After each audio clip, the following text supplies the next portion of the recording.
స్వాగతం. ఎండలింకా తీవ్ర స్థాయికి చేరకముందే ప్రాజెక్టుల్లో నీటి నిల్వలు గణనీయంగా పడిపోతున్నాయి.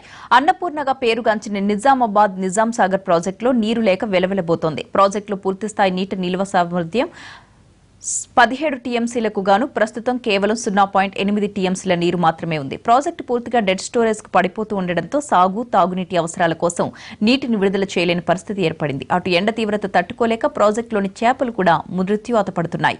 ఇదే అంశంపై మరింత సమాచారం మా ప్రతినిధి మహేందర్ అందిస్తారు. జిల్లాలో ఎండలు మండిపోతున్నాయి. ఎండ తీవ్రత రోజు రోజుకి ఎక్కువ అవుతుండడంతో కూడా ప్రధానంగా ప్రాజెక్టులలో నీటి నిల్వలు కూడా గణనీయంగా పడిపోతున్న పరిస్థితి కనబడుతుంది. ముందుగా మనం చెప్పుకోవాల్సిన నిజాం సాగర్ ప్రాజెక్టు పూర్తిగా డెడ్ స్టోరేజ్కి చేరువైన పరిస్థితి ఏర్పడింది. ప్రాజెక్టులో కేవలం ప్రస్తుతం 0.83 టీఎంసీలు మాత్రమే వాటర్ ఉన్న పరిస్థితి కనబడుతుంది. ప్రాజెక్టు పూర్తి స్థాయి నీటి మట్టం 1405 అడుగుల గాను ప్రస్తుతం 1376 అడుగులకు చేరువైంది. అంటే పూర్తిగా ప్రాజెక్ట్ అంతా పూర్తిగా డెడ్ స్టోరేజ్కి చేరువైంది అని చెప్పుకోవాలి. ఈ ప్రాజెక్టు దానికి సంబంధించి గత ఏడాది మనం చూసుకుంటే ఇదే సమయానికి గత ఏడాది 8.6 టీఎంసీలు వాటర్ ఉంటే ఈ ఏడాది మాత్రం కేవలం 0.80 టీఎంసీలు మాత్రమే ఉన్న పరిస్థితి కనబడుతుంది. మనం ప్రస్తుతం ప్రాజెక్టు లోపల ఉన్నాం చూసుకోవచ్చు విజువల్స్ లో. ప్రాజెక్ట్ అంతా పూర్తిగా ఎడారిని తలపిస్తున్న పరిస్థితి కనబడుతుంది. ఒక్క చుక్క కూడా అంటే నీరు లేని పరిస్థితి ఉంది. అంటే మనం ఎగువ భాగాన్ని చూస్తున్నాం, ఇంకో దిగువ భాగాన మాత్రం కొంతమేర ఒక 0.8 టీఎంసీల నీరు మాత్రమే ఉంది. ఇది ప్రస్తుతం డెడ్ స్టోరేజ్కి పడిపోవడంతో కూడా దీనికి సంబంధించి సాగు, త్రాగునీటి అవసరాల కోసం ఉపయోగించుకోలేని పరిస్థితి ఏర్పడింది. నిజాం సాగర్ ప్రాజెక్టు కూడా ఈ నిజామాబాద్ జిల్లాకి అన్నపూర్ణంగా పేరుగాంచింది. దీనికి సంబంధించి ఈ ప్రాజెక్టు దానికి సంబంధించి ఆధారపడి బాన్సువాడ, జుక్కల్, బోధన్, నిజామాబాద్ అర్బన్, ఆర్మూర్ ఈ 6 నియోజకవర్గాల దానికి సంబంధించి కూడా సాగునీరు అందిస్తూ ఉంటుంది. అదేవిధంగా ఇటు త్రాగునీటి సంబంధించి కూడా బోధన్, నిజామాబాద్ నియోజకవర్గాలకు కూడా ఇది సాగునీరు అందుతూ ఉంటుంది. అయితే ప్రస్తుతం ప్రాజెక్టు పూర్తి స్థాయిలో డెడ్ స్టోరేజ్కి చేరవడంతో కూడా నీటిని విడుదల చేయలేని పరిస్థితి ఏర్పడింది. దీంతో ఇటు రైతులు, అటు మత్స్యకారులు కూడా ఆందోళన చెందుతున్న పరిస్థితి కనబడుతుంది. అటు ఎండ తీవ్రతను తట్టుకోలేక ప్రాజెక్టులో ఉన్న చేపలు, అంటే ఈ సీజన్ లేచిన చేపలు కూడా బయటికి వచ్చి కూడా చనిపోతున్న పరిస్థితి ఏర్పడుతుంది. అంటే మనము ప్రాజెక్టు దానికి సంబంధించి ప్రాజెక్టు మీద ఆధారపడ్డ మత్స్యకారులకు మాత్రం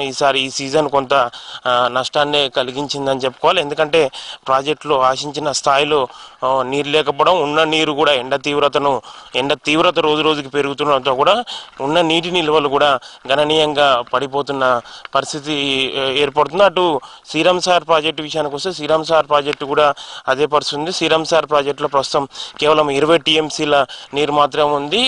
రోజుకు అక్కడ అంటే ఇటు సరస్వతి, లక్ష్మీ, కాకతీయ కాలువలకు తో పాటు ఇతర అవసరాల నిమిత్తం రోజు 7,000 క్యూసెక్ల నీటిని విడుదల చేస్తున్నారు. దీంతో ప్రాజెక్టులో ఉన్న నీరు కూడా రోజు రోజు తగ్గిపోతుంది. అదేవిధంగా అటు ఎండ తీవ్రత కూడా ఎక్కువ అవుతుండడంతో కూడా ప్రాజెక్టులో రోజుకి 0.5 టీఎంసీల వరకు కూడా నీరు ఆవిరి రూపంలో వెళ్తున్నట్లు కూడా అధికారుల నుంచి చెప్తున్న వర్షన్. అయితే ప్రధానంగా ఈ 2 ప్రాజెక్టులు అంటే ఇటు ఉత్తర తెలంగాణకు వరప్రధానంగా ఉన్న శ్రీరామ్ సాగర్ ప్రాజెక్టు, అదేవిధంగా నిజామాబాద్ జిల్లాకు అన్నపూర్ణగా పేరుగాంచిన నిజాం సాగర్ ప్రాజెక్టు, ఈ 2 ప్రాజెక్టులు మాత్రం ప్రస్తుతం ఎండ తీవ్రత రోజు రోజుకి ఎక్కువ అవుతుండడంతో కూడా నీటి నిల్వలు కూడా గణనీయంగా పడిపోతున్న పరిస్థితి కనబడుతుంది. మనం ఒకసారి చూసుకొచ్చి ఎండ తీవ్రతను కూడా తట్టుకోలేక చేపలు కూడా మృత్యువాత పడుతున్న పరిస్థితి కనబడుతుంది. అయితే ఈ సీజన్ కూడా మత్స్యకారులకు ఏ విధంగా ఉపయోగం కలిగింది అన్నది చెప్పండి. ఈ సీజన్ మీకు మత్స్యకారులకు ఎటువంటి? ఈ సీజన్ చెప్పడానికి ఏమున్నది సార్, పోయినసారి వర్షాలు లేకపోవడం వల్ల మరి ఈ సీజన్ మత్స్యకారులము చాలా మంది చేపలు లేక నీరు లేకపోవడం వల్ల చేపల ఉత్పత్తి లేక మత్స్యకారులు అందరూ కొంతమంది హైదరాబాద్, బొంబాయి వెళ్ళి బ్రతక పరిస్థితి వచ్చింది. మరి గత సంవత్సరం నీళ్ళు లేకపోవడం వల్ల పోయిన సంవత్సరం 100% చేపపిల్లలు 100% సబ్సిడీ కింద తెలంగాణ ప్రభుత్వం చేపపిల్లలు పోసినప్పటికీ అవి చేపపిల్లలు కూడా నీటి లేకపోవడం వల్ల పెరగడేలో గ్రోత్ రాలేదు సార్. అందుకని ఇప్పుడు మత్స్యకారులు అంతా చాలా నష్టపోయారు. చేపలు కూడా ఎక్కువ పడకపోవడం వల్ల చాలా మంది వలస వెళ్ళిపోయే పరిస్థితిలో వెళ్ళిపోతున్నారు సార్. దానికి మరి ఈ ముఖ్య కారణము నీళ్లు లేకపోవడం వల్లనే ఇలాంటి పరిస్థితి జరిగింది. ఎండ తీవ్రత తట్టుకోలేక చేపలు కూడా బయటకు వచ్చి చనిపోతున్నాయి. అంటే ఇప్పుడు ఎట్లుంది? ఇప్పుడు ఎండ తీవ్రతని తట్టుకోలేక చేప పిల్లలని బయటపడుతున్నాయి సార్. ఇక చూడండి, ఆ ఎండకు నీళ్లు వేడి అవడం వల్ల అవి అన్నీ బయటకు వేడికి తట్టుకోలేక బయటకు వచ్చి చనిపోతున్నాయి.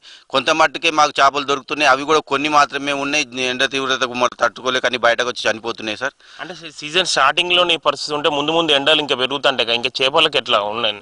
ముందు ఎండలు పెరిగితే మాత్రం ఈ చేప పిల్లలు అసలు కూడా ఉండే పరిస్థితి లేదు. నీటి వేడికి తట్టుకోలేక ఇప్పటికే చనిపోతున్నాయి. ఇక ముందు మరి ఆ ఎండలు ఇప్పుడు మార్చి స్టార్ట్ అవుతుంది.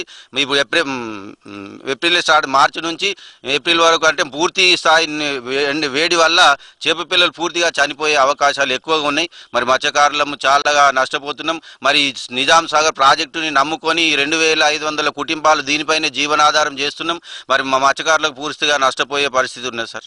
మనం చూసుకొచ్చేమో కూడా మత్స్యకారులు కూడా వాళ్ళు ఆవేదన వ్యక్తం చేస్తున్నారు. నిజాం సాగర్ ప్రాజెక్టు దానిపై ఆధారపడి 2500 మత్స్యకార కుటుంబాలు కూడా ఆధారపడతాయి. అయితే ప్రస్తుతం ఈసారి సీజన్లో నీరు ఎక్కువ లేకపోవడం, ఉన్న నీరు కూడా అంటే ఎండ తీవ్రతకు తట్టుకోలేక రోజు రోజుకి అంటే నీటి నిల్వలు పడిపోతుండడంతో కూడా ఈ చేపలు అనేది దానికి సంబంధించి ఎండ తీవ్ర తట్టుకోలేక బయటకు వచ్చి చనిపోతున్న పరిస్థితి ఏర్పడుతుంది. అంటే ఓవరాల్గా చూస్తుంటే గత ఏడాదితో పోలిస్తే ఈసారి ఎండల తీవ్రత అనేది బాగా పెరిగిందని చెప్పుకోవాలి.